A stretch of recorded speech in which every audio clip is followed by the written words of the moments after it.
Hello and welcome to The Public Good. This is Deja James from Partnership for the Public Good, or PPG, which unites over 365 community organizations working to build a better Buffalo. We're delighted to join you every Tuesday at 10:30 a.m. on Power 96.5 FM and Mix 1080 a.m. You can also watch live video of every show on our Facebook page at facebook.com/ppgbuffalo.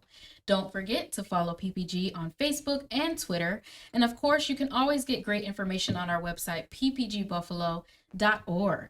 Now to my favorite part, where I can actually get to our guests. Our guests today are Robin Jordan, Just Buffalo Writing Center Director, and Kiera Vanderbeck and Theo Bellavia-Frank, Youth Ambassadors from Just Buffalo Literary Center. I appreciate you all for taking the time to be here and discuss the beautiful work that I just read, The Ground Beneath Our Feet, made in collaboration, I believe, with Ujima Theater, about climate justice. We recently had Ujima Theater actually as guests on the show to discuss their production Colored Water, which was also about and involving kind of climate justice. But they also mentioned their Dunbar Youth Theater Arts program. So I'm really excited to be able to kind of thread the needle and connect the works of both of those programs. But first, I would love for you all to just introduce yourselves quickly, where you come from, and the work that you do. I don't know who wants to go first. You want me to go first? I can go first. So, my name's Robin Jordan. I'm the Writing Center Director at Just Buffalo. And I've been doing that for working in the Writing Center there for about 10 years now. And I am from the suburbs of Chicago, but I've lived in Buffalo for probably about 12, 13 years. And I'm a poet and impatient visual collage artist with poor fine motor skills and a teacher. And yeah, that's who I am. Hi, I'm Theo.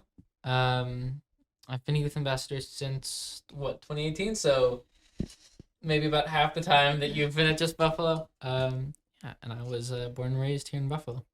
I'm gonna be shipping off to Middletown, Connecticut in a couple months. Oh, for college? Yes, for college. Where are you going? Wesleyan University. Congratulations. Thank you. Of course. I'm Kiera Vanderbeck. I've been with Just Buffalo since I was like 12 years old. And I remember I saw Robin for the first time, and she's just such a light. And Just Buffalo is such a good organization just to find yourself and grow as a person. And I'm just curious, you're both very young, but clearly you've been writing already for years. So when did you start writing? What made you want to do that? Did it come naturally to you? Did somebody introduce it to you? Did you start at school? How did you start writing? Well, like my mom, when I was younger, she was kind of a jerk to me with like all my like things that I did. Like you have your picture and like your mom's usually like, oh, it's so sweet, it's so nice. But like my mom was like, that is crap, Kiera. But one time I came down and I had written like this short story like about my friend who was a weirdo. And it was like a whole thing. And she was like, oh my gosh, this is amazing. And then I knew that it actually was good because it was coming from my mom. So, and then after that, like I really loved writing because I wanted to like impress her. And also I just like had stories that were coming from me. Wow. And how young were you then? Like 10, I think. That's amazing. That's awesome. What about you, Thea?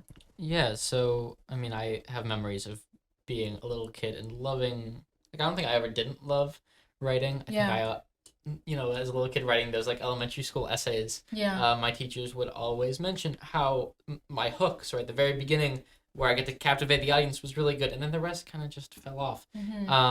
But as I got a little older, I started writing just some silly, like, prose, the starts of novels with my friends, and then at the beginning of 6th grade, I met a friend who was really into poetry, and I started writing with him, and I didn't realize that he, like the rest of his interest, was going to give that up in 2 months, but by that point, I was too far in, and I just kept writing, and Just Buffalo has kept me on track in those times when I wanted to give it up. That's really awesome. And how young are youth that come to the Writing Center? How young are they coming in, and how do you kind of help them keep up with their hobby there? So we serve youth 12 to 18, Mhm. so they can be, from any range. Every once in a while, there'll be a 12-year-old who's probably 11, but Yeah. sneaking in with a fake ID, which is fine. Mhm. But and honestly, it's a free program and it's Mhm. open to any youth in Buffalo and sometimes beyond. We have some virtual stuff now, so we have students zooming in, especially during COVID, from Chicago, from Jamaica. Wow. But I think a lot of times the youth self-select themselves. Like Mm. it takes a special type of kid to be like, hey, I want to go to a after-school creative writing center, Yeah. and to get the energy and to get the ride or to take the bus over. Yeah.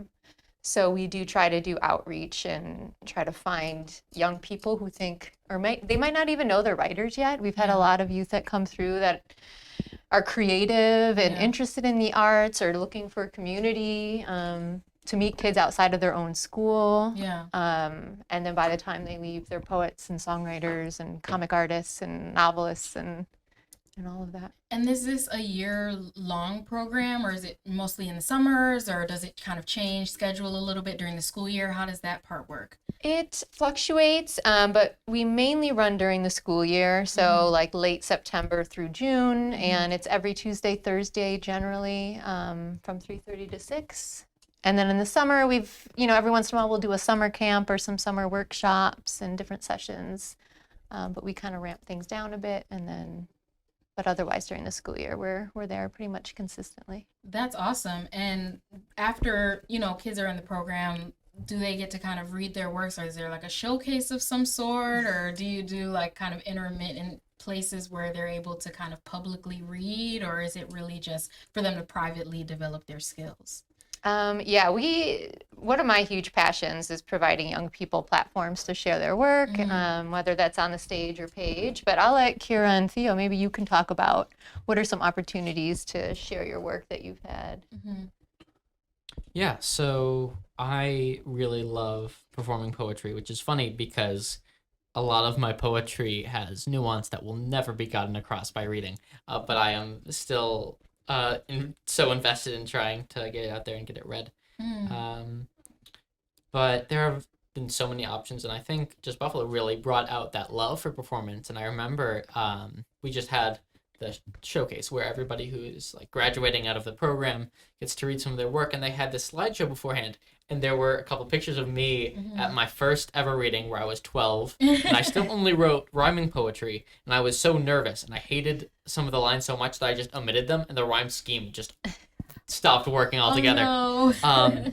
But I feel like I've grown from there because now I can read whole poems Yeah. on stage, and there are just so many options that are there if you look forward to get your work published, get it read. We do wordplay every year where students from local schools and just Buffalo students get to get their work published. And like I said, there's that showcase at the end of the year for seniors. And it really just, and now that I'm kind of out, starting to enter the real world and trying to get my poetry published in non-just Buffalo publications, it's really shocking me just how easy and natural it was to get my work out there. That's really awesome. How do you feel, Kiera, about the opportunities you've had to showcase? Well, I absolutely hate reading poems and like talking and doing things like this because I get super anxious. But like it's being in just Buffalo has been really good for me because I've really grown as a person. Like I still don't particularly like reading poems and stuff, but like it's a cool experience when when the audience actually like really likes your poem and you get it across well. Yeah. And also like I live far away from Buffalo, so I like a lot of times I come with my family, and I get to hang out with them and like have cool experiences. Like one time my little sister who's 10, she came to the writing center, and that was really like it's just really cool how open and welcoming the writing center is. That's really awesome. And you both have brought up something really interesting, how there's a little bit of difference between like reading your poem out loud and like kind of letting folks read it themselves and digest it. So I'm wondering if you think about that when you're writing, about how somebody's kind of going to digest your poem, whether it be you reading it to them or them reading it off the page, and if you have like a preference one way or the other? Do you prefer people to kind of like interpret for themselves your poem, or do you like to interpret your poem for others? Yeah, so it's interesting because you can show me any one of my poems and I'll be able to tell you if I meant that to be read out loud or read silently. Mm-hmm. I guess read or listened to, because there's such a stylistic difference. But I think that's part of the issue I have, honestly, with reading it out loud, Mm-hmm. is because there are just all these little changes, right? Like, right, homophones, right? Words that have like different meanings Mm-hmm. and little nuances that can be taken different ways Yeah. that you can't really get across when you're reading it. Yeah. But I enjoy it so much just because there's so much emotion Yeah. and so much richness that you can get there that you just can't get when it's read. And I do typically in the middle of writing, like as soon as I like kind of get out of the fog of writing and I'm able to take a step back for a second and edit, I kind of start thinking, right, what how is the audience going to interpret this? How are they going to read this? Mm-hmm. And it's just really, I think it's really interesting. It adds a lot of depth to the work. Absolutely. Do you have a preference? Well, you said you don't really like reading out loud, so. Yeah. I mean, a lot of the times why I don't like reading my poems out loud is because they're like so deeply personal. Like even poems that like seem like they're about something else, like I usually tie in like what I was going through in my own life. And so it's just like I never really plan to like have my poems out there. I just Buffalo provides the opportunity to have my poems out there, and then it's like, oh, people are gonna know about all my thoughts. That's not cool. But how useful is that to be able to get your internal thoughts onto a page in that way? Like, do you think it's therapeutic? Or do you think it helps you a lot? Yeah. Yeah. I mean, I think a lot of our listeners and people, sometimes they feel like the arts are just for certain people, or you need to just be talented or a certain thing. And you both are incredibly talented, obviously. But I think that anybody could really benefit from trying to write. And Robin, I'm sure you agree on why you want people to come to the writing center, because it's really an outlet for people, especially nowadays, with a lot of folks, and me myself included, having social anxiety or suffering with other kind of personal disorders and social disorders, to be able to have an outlet like that to communicate their feelings. So how important is that to be able to communicate your feelings in that way? Yeah, well, I definitely have poems that are like therapeutic poems in my mind. I don't think I'd want to get them published anywhere. I don't think they're particularly artistic, but they feel really good to write. Yeah. And there's just something about being able to, and of course there are plenty of poems that I've written for therapeutic reasons that I've then turned into artistic publishable poems. Yeah. But I think what's really therapeutic about it is kind of, you get to take the emotion at face value. You get to analyze it as deeply as you can, like you analyze any poem topic. And then you kind of get to disguise it under a couple layers of metaphor, and you kind of get to find the beauty in something that isn't that beautiful. I've always said, maybe a little too ostentatiously, that the poet's job is to always be falling in love with the world. And I feel like it kind of helps you fall in love with the things that hurt you a little bit. Wow. And now that I say that out loud, it kind of sounds negative, but I think it's a really, really positive thing. Yeah. No, I think it gets you out of that negative headspace, right? Because I think we can often get stuck in that dark place. And so that sounds beautiful, to be able to turn that darkness into something more positive, so that you're able to either work through it or work past it. So that's awesome. It's a great skill for both of you to have this young. I'll say that. I think there's adults that still don't really know how to do that whatsoever, or have any type of outlet where they feel like they're doing that at all. And so I just want to emphasize for listeners how important the arts can be, whether it be writing, whether it be, like Robin said, you do kind of pictorial collage type of art, or multimedia art, or different things of that nature. I think that that's amazing. I personally like to DJ myself, and I feel like that's my personal outlet, but I think everybody has to find their thing, right?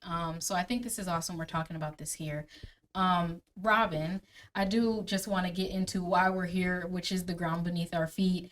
And I want to ask you a little bit about what that is, how it came to be, And did the youth come up with this? Because clearly you guys have your own thoughts and kind of, it doesn't seem like Robin has to direct you guys much at all. Very true. But how did this kind of come together? Yeah, so it was a pretty long project. So bear with me Yeah, as of I course. tell its story. Yeah. So like you had mentioned, we work with a lot of different partners in the community that know we have these young poets and young writers, and they'll say, hey, like, let's collaborate, or we're looking for some youth writing to showcase at another event. And so Ujima has this beautiful Dunbar youth theater project. And so these are young people that are learning sort of the performing arts, so acting and dance. And so they, a few years ago, wanted to start a project called Water in the Desert, where we asked young people to sort of think about different issues going on in the world, their thoughts about the concept of hope. And then we did another iteration that this project came out from, which was asking young people to think about climate justice. And that's something that naturally throughout the years I've seen young people want to write about a lot. So I always want to make sure that if we say yes to a project, it's something that I've seen the youth that we work with gravitate to. Yeah. And knowing how often I'd seen our young people get involved with those issues, whether they would work at Massachusetts Avenue Project or just kind of write about it. So the idea was basically that we would work with the folks over at the Dunbar Project, and we did a series of workshops. One was led by a past education director. I actually don't know her title, but Maria Ta, who used to work there, she led one of the sessions. And then we had a youth ambassador, Liam, lead another writing session where we just kind of wrote about they wrote about their thoughts on the climate and climate justice. And so we sort of generated this beautiful collection of writing that ultimately became The Ground Beneath Our Feet, which is a collection of writing on climate justice. And then their young performers actually chose some of the pieces, and last summer had a performance where they memorized them. And so we had teens that didn't write the poems performing poems by the teens in our program, which was a really cool, exciting collaboration. And so we all went and got to watch, and it was awesome to see the young poets watch these other teens perform their work on the stage. And so then we just kind of kept working on the collection. One of our youth ambassadors, Sophie, was in charge of designing the entire collection and sort of doing the editing and ordering.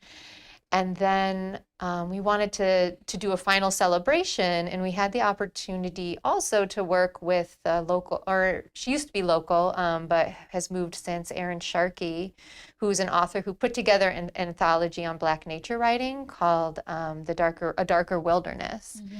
And so she was going to come into town, and so she's such an amazing activist and writer, an organizer and teacher. And so we had her come, and she basically led another workshop sort of inspired by her collection that brought in the youth from the Dunbar Project and also youth from Massachusetts Avenue Project, and then our youth. So we had about 20 youth work with her. And so we did one more writing session, and then we had a collective amazing meal from Sunshine Vegan Eats, which is an amazing Black-owned vegan restaurant.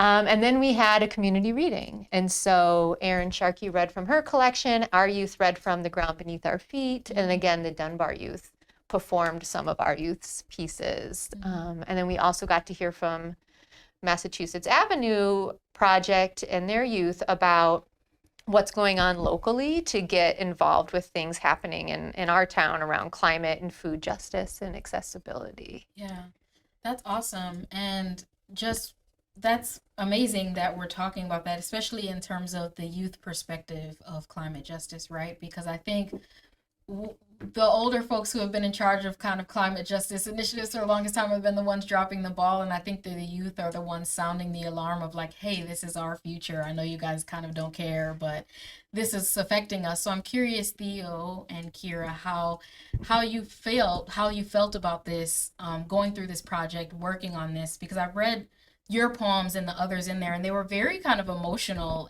in the sense of like, we're trying to stay hopeful, but seems very dark, right? And so how important is that kind of staying hopeful, being youth, facing kind of these climate changes that really we're seeing? This is one of the hottest summers on record globally. How does that feel living through that and kind of being a youth, trying to plan for your future? You're going off to college, Theo. You're like, they're trying to make you worry about adult stuff, and yet the world's burning, right? So how does that make you feel? How are you guys coping kind of with that? I'm just curious. Yeah, well, it's interesting because I know Robin said that we as youth read a lot of climate poetry. I don't. Well, I do, but it doesn't look like climate poetry because Yeah. my take has always been that climate change isn't about the climate, it's about every other injustice, right? It's all these other injustices that feed into it. So, right, so many economic poems that I've written about are inevitably about climate change, but you won't see any of that language.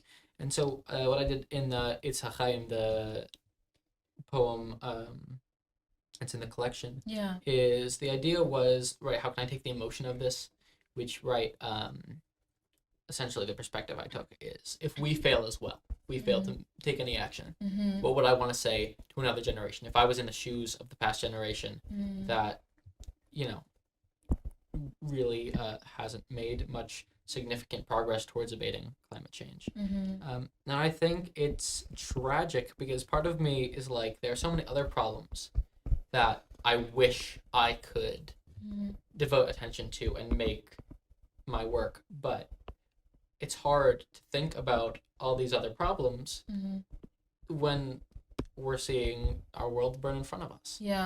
It's really kind of, in my mind, and again, I think this is me trying to love all these dark things, but I think it's a testament to a lot of our kind of hubris and vulnerability, which is beautiful in a very, very sad way.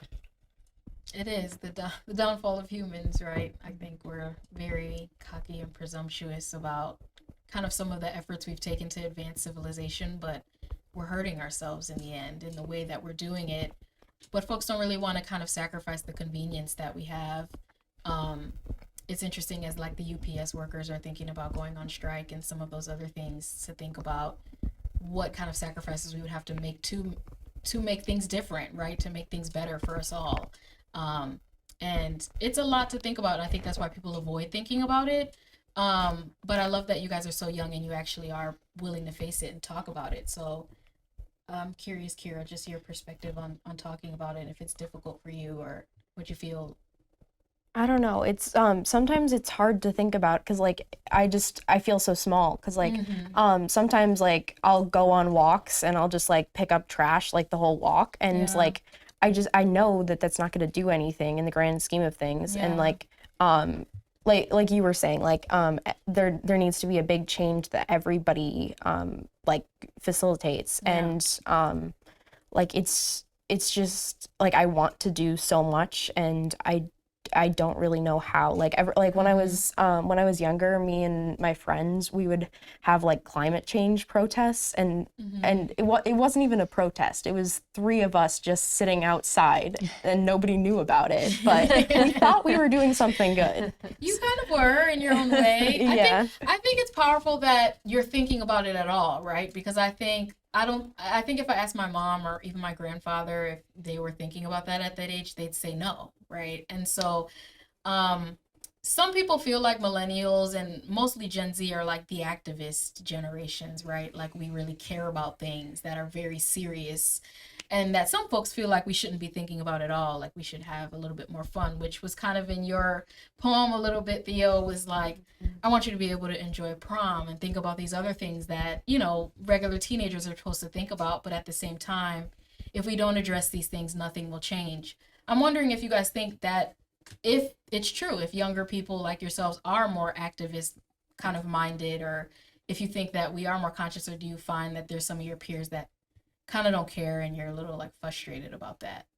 I mean, I think it's a little silly to say, oh, we're the activist generation. I think we're just young. Like, what were the boomers doing during the Vietnam War? They were protesting. And they were kids. They were our age, and they were protesting. And just because they're not of that age anymore, I don't think means that they're not activistic, I think. And I think a lot of them are still activistic. And I think part of it is like, right, the same way there's no ethical consumption under capitalism, there's no ethical existence under climate change. And I'm starting to come face to face with that, like little things. Like I'm looking to see if I could get a car, and it's just like, there's a part of me that goes, oh, well, I can never get a diesel car, I can never get a hybrid, or I'm not going to contribute to this. But then you think about everything else you do that contributes.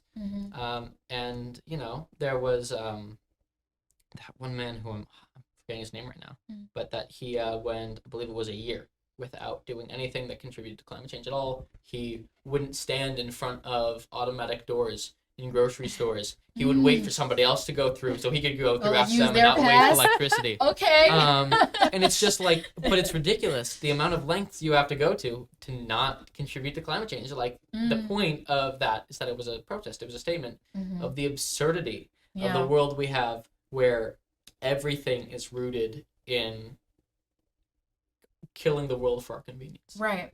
And I think that's the point, right? And that's what, at least with me and my friends, when we talk about climate change, it's like, it's not an individualistic problem, right? It's like really these systems that we've created, like you said, it's about all the other injustices that feed into why this is a thing.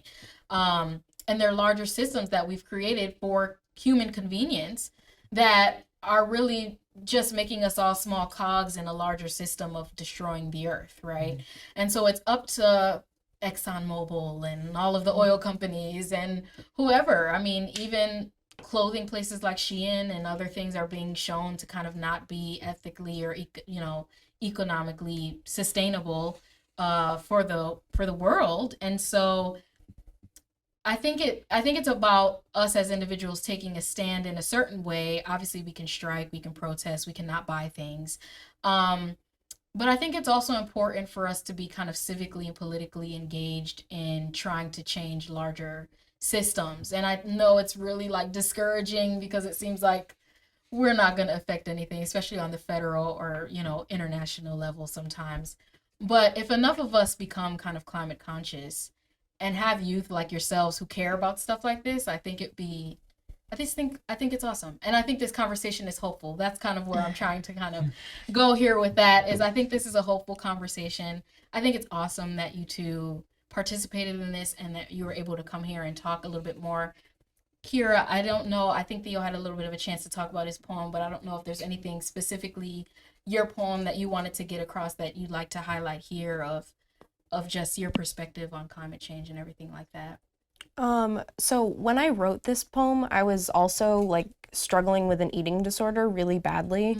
And this was kind of like my call for help. Like I was really anxious about the climate. Like I didn't know what to do. And I was also like not eating. And I felt like I kind of drew a parallel between those two things. And like, it's like it's like a very personal poem to me for that reason. And, like, I feel like climate change is kind of like someone having an eating disorder and like being at the point of like almost needing hospitalization, and like we need to help. Like we need to listen to the climate's call for help. That's really deep, because it's not about just the deterioration of the earth, but like ourselves, right? So that's really you're strong for sharing that. A lot of people go through things like that, and I think that that's amazing that you can get that across in your work to give hope to others and kind of put it into something constructive and healing yourself, right? And as we try to heal the earth at large. I'm getting a little off with timing here, so I hope we're not over. But Robin, I just want to see, just summing up everything, how can people get involved with Just Buffalo Literary Center? What kind of things you have coming up, and how people can get involved? Awesome, thank you. So yeah, you can follow us on social media at Just Buffalo Lit.